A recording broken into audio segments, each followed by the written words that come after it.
تاریخ عالم اور تاریخ اسلام میں بہت کم ایسے مشہور فاتحین اور حکمران گزرے ہیں جن کو مسلمانوں کے ساتھ ساتھ عیسائی بھی عزت کی نگاہ سے دیکھتے ہوں اور ان کی بہادری، رحم دلی اور دانش مندی کے قائل ہو کر ان کی مثالیں دیتے ہوں۔ انہی عظیم ترین ناموں میں سے ایک نام سلطان صلاح الدین ایوبی کا بھی ہے، جو کہ ایوبی سلطنت کے بانی تھے۔ ان کا پورا نام سلطان صلاح الدین یوسف بن ایوب ہے اور وہ 1138 عیسوی میں موجودہ عراق کے شہر تکریت میں پیدا ہوئے۔ ان کی قیادت میں ایوبی سلطنت نے مصر، شام، یمن، عراق، حجاز اور دیار باکر پر حکومت کی۔ سلطان صلاح الدین ایوبی کو فاتح بیت المقدس بھی کہا جاتا ہے، جنہوں نے 1187 عیسوی میں یورپ کی متحدہ افواج کو عبرتناک شکست دے کر قبلہ اول بیت المقدس کا قبضہ چھڑوایا تھا۔ سلطان صلاح الدین ایوبی نسلاً کرد تھے اور 1138 عیسوی میں کردستان کے اس حصے میں پیدا ہوئے جو اب عراق میں شامل ہے۔ شروع میں وہ سلطان نور الدین زنگی کے ہاں ایک فوجی افسر تھے، جبکہ مصر کو فتح کرنے کے لیے شیر کو کی قیادت میں، جو کہ سلطان صلاح الدین ایوبی کے چچا بھی تھے، مصر پر حملہ کیا گیا۔ اس میں سلطان صلاح الدین ایوبی بھی شامل تھے،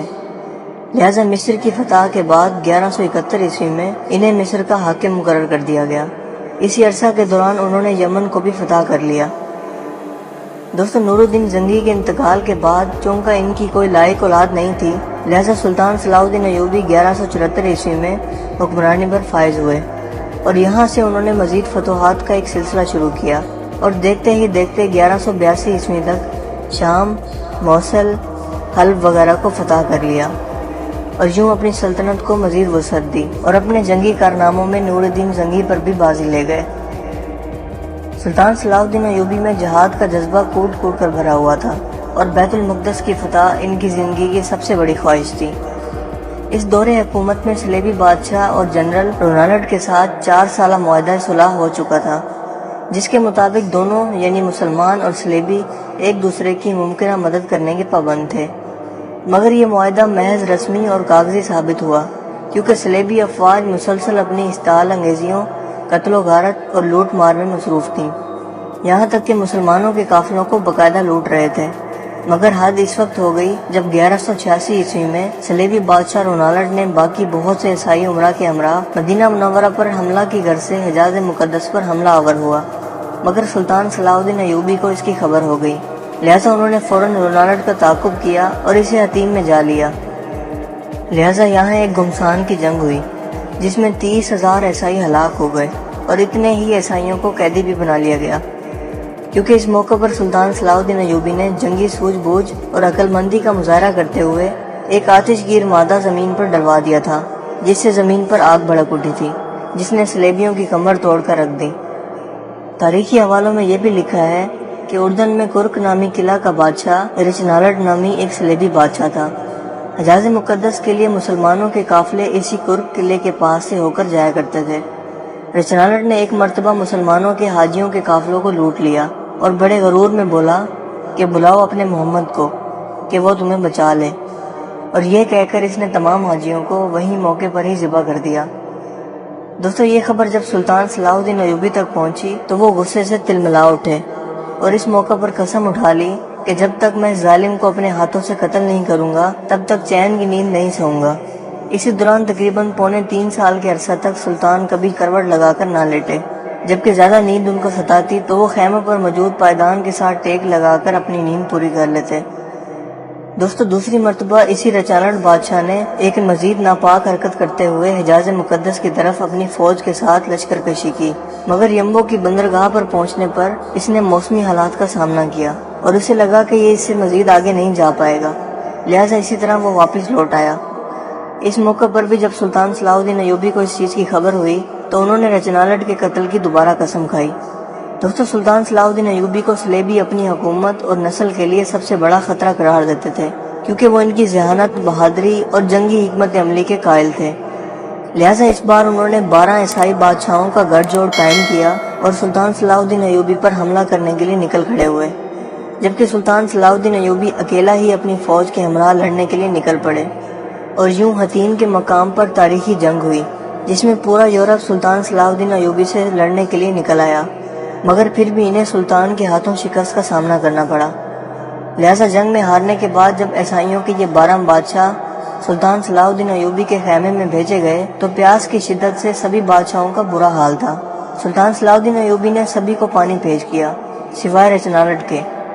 لہٰذا یروشلم کے بادشاہ ہامفرے نے اپنا پانی بچا کر رچنالڈ کو پیش کیا۔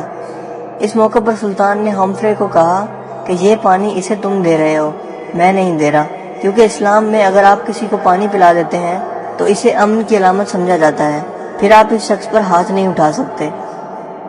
اس موقع پر سلطان صلاح الدین ایوبی نے رچنالڈ کو اسلام کی دعوت بھی دی، مگر اس نے انکار کر دیا۔ اس کے بعد سلطان صلاح الدین ایوبی نے کہا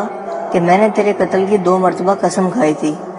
ایک مرتبہ جب تم نے لشکر حجاز مقدس پر حملہ کیا، اور دوسری مرتبہ جب تم نے حاجیوں کے قافلوں کو لوٹا تھا اور کہا تھا کہ بلاؤ اپنے محمد کو کہ وہ تمہیں بچا لے،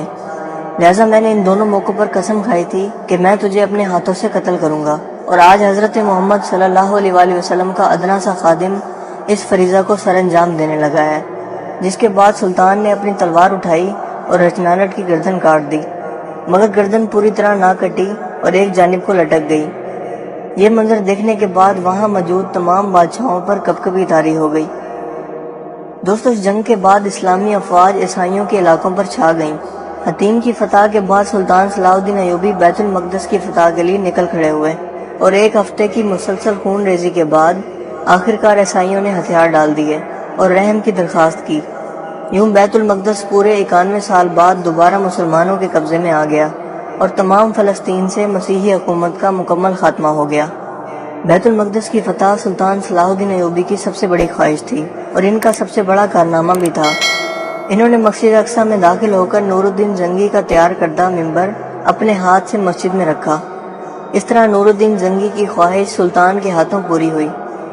سلطان صلاح الدین ایوبی نے بیت المقدس میں داخل ہو کر وہ مظالم نہیں کیے جو اس شہر پر قبضے کے بعد عیسائی افواج نے کیے تھے۔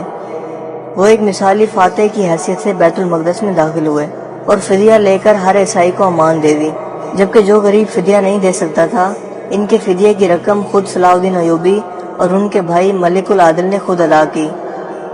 دوستو، بیت المقدس کی فتح کے بعد چونکہ تمام مسیحی حکومت ختم ہو گئی تھی جو فلسطین میں 1099 عیسوی سے قائم تھی، اور تمام فلسطین مسلمانوں کے قبضے میں آ گیا تھا، جو کہ 761 سال تک مسلسل مسلمانوں کے قبضے میں رہا،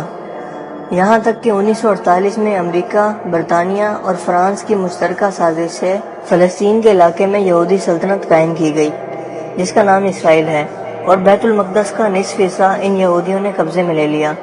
1967 کی عرب اسرائیل جنگ میں بیت المقدس پر اسرائیلیوں نے دوبارہ قبضہ کر لیا، اور یوں آج بھی قبلہ اول بیت المقدس کسی سلطان صلاح الدین ایوبی کا منتظر ہے۔ دوستو، بیت المقدس پر قبضے کی خبر جب یورپ پہنچی تو تمام یورپ میں کرام مچ گیا اور ہر طرف لڑائی کی تیاریاں ہونے لگیں۔ جرمنی، اٹلی، فرانس اور برطانیہ کی فوجیں اس قبضے سے لڑنے کے لیے روانہ ہونے لگیں۔ یورپ کی اس متحدہ فوج کی تعداد 6 لاکھ کے قریب تھی۔ عیسائی فوج نے اب تک اتنی عظیم الشان فوج ابھی تک قائم نہیں کی تھی۔ یہ عظیم الشان لشکر یورپ سے روانہ ہوا اور ایکا کی بندرگاہ کا محاصرہ کر لیا، جبکہ سلطان صلاح الدین ایوبی نے تنہا ایکا کی حفاظت کے لیے تمام انتظامات مکمل کر لیے تھے، مگر صلیبیوں کو مسلسل یورپ سے مدد پہنچ رہی تھی، لہٰذا اس مارکے میں 10,000 عیسائی قتل ہونے کے باوجود صلیبیوں نے محاصرہ جاری رکھا، جبکہ دوسری طرف سلطان صلاح الدین ایوبی کو کسی دوسرے اسلامی ملک کی مدد اور تعاون حاصل نہ ہو سکا، اس لیے صلیبی ناکہ بندی کی وجہ سے اہل شہر اور سلطان کا تعلق ٹوٹ گیا، اور سلطان باوجود اپنی پوری کوشش کے مسلمانوں کو مزید طاقت فراہم نہ کر سکے، لہذا تنگ آ کر شہر کے لوگوں نے امان کے وعدے پر اپنے شہر کو عیسائیوں کے حوالے کر دینے پر رضامندگی ظاہر کی۔ فریقین کے درمیان معاہدہ طے ہوا جس کے مطابق مسلمانوں نے 2 لاکھ اشرفیاں فدیہ جنگ ادا کرنے کا وعدہ کیا، اور صلیب اعظم اور 500 عیسائی قیدیوں کی واپسی پر مسلمانوں نے ہتھیار ڈال دیے۔ مسلمانوں کو اجازت دے دی گئی کہ وہ اپنے تمام مال و اسباب لے کر شہر سے نکل جائیں، مگر رچرڈ صلیبی بادشاہ نے عہد شکنی کی اور محصورین کو قتل کر دیا۔ 201 کے بعد صلیبیوں کا اگلا مارکہ اسکلان تھا۔ یہاں پہنچنے سے پہلے عیسائیوں کا سلطان صلاح الدین ایوبی نے 11 مرتبہ مقابلہ کیا۔ سب سے اہم مارکہ درسوف کا تھا، جس میں سلطان نے بہادری اور جوان مردی کی عظیم مثالیں پیش کی، جن کی بدولت صلیبیوں کے حوصلے پست ہو گئے۔ مگر چونکہ کسی مسلمان حکومت خصوصاً خلیفہ بغداد کی طرف سے کوئی مدد نہیں پہنچی تھی، لہذا سلطان کو پسپائی اختیار کرنا پڑی، جبکہ واپسی پر سلطان صلاح الدین ایوبی نے اسکلان کا شہر خود ہی تباہ کر دیا، اور جب سلیبی وہاں پہنچے تو انہیں اینٹوں کے ڈھیر کے سوا کوئی چیز حاصل نہ ہوئی۔ اسی دوران سلطان نے بیت المقدس کی حفاظت کی تیاریاں بھی مکمل کر لیں، کیونکہ اب سلیبیوں کا اگلا رخ بیت المقدس تھا۔ یوں سلطان نے اپنی مختصر فوج کے ساتھ اس قدر عظیم لشکر کا جوان مردی سے مقابلہ کیا اور اتنی بہادری اور دانش مندی سے لڑے کہ سلیبیوں کو فتح کی کوئی امید نہ رہی، لہذا وہ صلح کی درخواست کرنے لگے۔ یوں فریقین میں صلح کا معاہدہ ہوا، جس کے مطابق معاہدے کی 3 شرطیں رکھی گئیں۔ نمبر 1، بیت المقدس مسلسل مسلمانوں کے قبضے میں رہے گا۔ نمبر 2، حیفا، یافا اور عکا کے شہر سلیبیوں کے قبضے میں چلے جائیں گے۔ نمبر 3، اسکلان آزاد علاقہ تسلیم کیا جائے گا اور زائرین کو مسلسل آمد و رفت کی اجازت ہوگی۔ اور یوں اس معاہدے کے بعد تیسری سلیبی جنگ کا خاتمہ ہو گیا۔ اس جنگ میں سلیبیوں کو سوائے ایک شہر عکا کے علاوہ کچھ بھی حاصل نہ ہوا اور وہ ناکام واپس لوٹ گئے۔ سلیبیوں سے تیسری جنگ عظیم میں سلطان صلاح الدین ایوبی نے ثابت کر دیا کہ وہ دنیا کا سب سے طاقتور ترین حکمران ہے، جبکہ بیت المقدس کی فتح کے بعد اس نے تمام عیسائی زائرین کے لیے بیت المقدس کو کھول دیا۔ یوں زائرین کا ایک ہجوم بیت المقدس پر امٹ پڑا۔ لہذا صورتحال کو دیکھتے ہوئے خلیفہ وقت نے سلطان صلاح الدین ایوبی کو مشورہ دیا کہ پوری دنیا سے آنے والے زائرین کا ایک طریقہ کار واضح کیا جائے اور چند ہی لوگوں کو یہاں آنے کی اجازت دی جائے،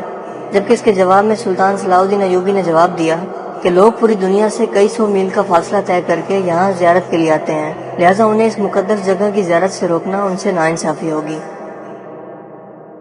دوستو، سلطان صلاح الدین ایوبی ایک ایسا عظیم حکمران تھا جو میدان جنگ میں قہر برپا کرنے والا ایک بہادر جنگجو تو تھا ہی، لیکن ایک رحم دل انسان بھی تھا۔ سلطان صلاح الدین نماز پنجگانہ کا پابند اور نفلی عبادت گزار تھا۔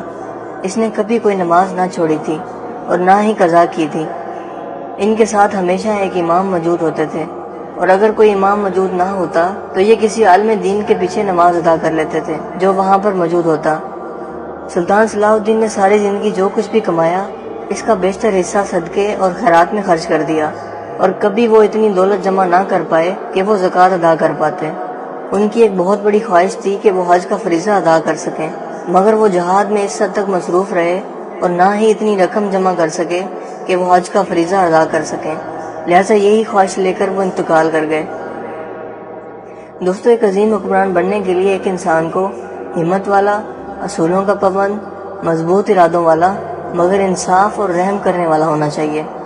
سلطان صلاح الدین ہر پیر اور جمعرات کو ایک اجلاس منعقد کیا کرتے تھے، جس میں بیٹھ کر وہ عام عوام کی فریاد سنا کرتے تھے۔ اس محفل میں قانون دان، قاضی صاحبان اور عالم دین بھی شرکت کرتے تھے۔ انہوں نے اپنی پوری زندگی میں کبھی بھی کسی کی مدد کرنے میں کوئی کوتاہی نہ برتی اور نہ ہی کبھی کسی سے بد کلامی کی، نہ کبھی کسی مسلمان کے خلاف اپنے قلم کو استعمال کیا۔ وہ اتنے زیادہ رحم دل تھے کہ جب انگریزوں کا بادشاہ شیر دل رچرڈ، جو صلاح الدین ایوبی کا ازلی دشمن تھا، بیمار پڑا تو سلطان صلاح الدین ایوبی نے اس کی طبیعت معلوم کی اور ساتھ ہی پھلوں کا تحفہ بھی دے بھیجا۔ وہ سلیبی جو بھوک اور غربت کے ستائے ہوئے تھے، وہ ایک دشمن کی یہ اعلیٰ ظرفی دیکھ کر دنگ رہ گئے۔ لہٰذا یہی وجہ تھی کہ عیسائی ان کی بہادری اور رحم دلی کی بنا پر آج تک ان کو یاد رکھتے ہیں۔ سلطان نے 57 سال کی عمر میں وفات پائی اور ان کے انتقال کے وقت ان کی جائیداد کی کل قیمت صرف 47 درہم اور 1 دینار تھی، اور انہوں نے اپنی نسلوں کے لیے کوئی دولت کے انبار یا اثاثہ نہ چھوڑا۔ ان کی وفات کے وقت ان کا کل اثاثہ 1 گھوڑا، 1 تلوار، 1 زرہ، 1 دینار اور صرف 36 درہم تھے۔ یہ اتنی رقم تھی کہ سلطان صلاح الدین ایوبی کی تدفین بھی ان پیسوں میں نہیں ہو سکتی تھی، لہذا خلیفہ وقت نے ان کی